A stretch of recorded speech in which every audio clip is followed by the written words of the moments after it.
Hi everybody, today we're going to talk about tissue expander reconstruction. Again, there's two large categories of reconstruction. That's reconstruction after a mastectomy and reconstruction after a lumpectomy. Today I'll be talking about one of the ways to reconstruct a mastectomy deformity, and that's implant-based reconstruction.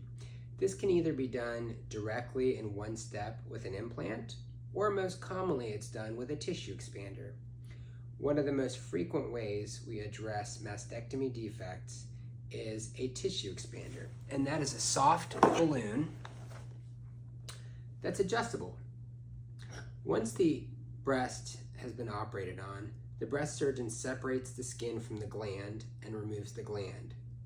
My assistant and I will enter the operating room and find an empty skin envelope. It's our responsibility and goal to try to establish the space which your gland was in to give you some shape and projection. In comes the tissue expander. It's a device that's adjustable by filling it with some saline through this port. It typically will go under the muscle if you're a submuscular reconstruction, and it will go over the muscle if it's a prepectoral reconstruction. The way we often choose depends on the thickness of the skin and your body habitus, and how the skin looks at the time of the mastectomy. One of the important things we'll talk about is after the mastectomy, some of the blood supply can be altered, and it's really just a game time decision as to whether or not we do this pre-pec or below the pectoralis. But most of them in the US are done below the muscle.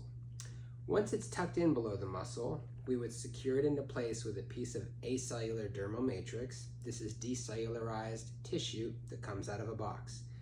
This allows the expander to sit securely in addition to these tabs and expand in a forward direction. That tissue expansion is done once a week in our office. We'll see you for once a week until the drains come out, and at that time we'll slowly expand your device.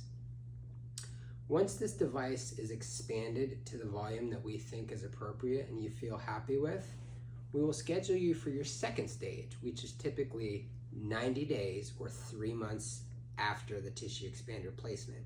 That gives your body enough time to heal, for the swelling to adjust, and for you to recover and be ready for another operation. But the second stage, when we remove this and put an implant in, typically feels better in 3 to 5 days.